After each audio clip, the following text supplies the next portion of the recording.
Баршаңызға қайырлы күн, құрметті оқырмандар. Менің каналыма қош келдіңіздер.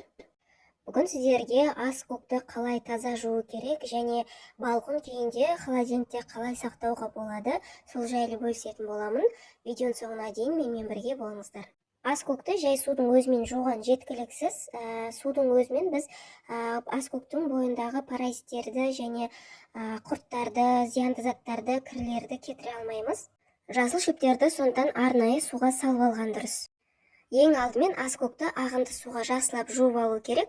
Одан кейін 1 литр суға 1 ас қасық соданы толтырып салып, барлығын жақсылап араластырып, осы суға салатын боламыз. Жасыл шөптерді арнайы суға салудың екінші тәсілі де бар.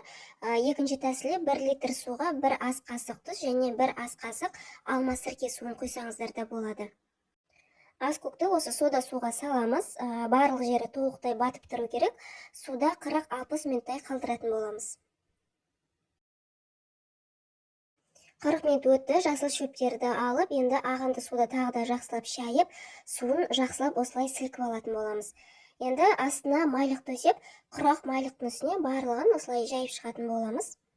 Тезірек кебу үшін араларын ашып жайып шығатын боламыз. Толығымен кепкенше осы майлықта қалдырамыз. Кептіріп алғаннан кейін барлығын жинап алып, керек емес артық ұзын сабақтарын кесіп тастаймыз.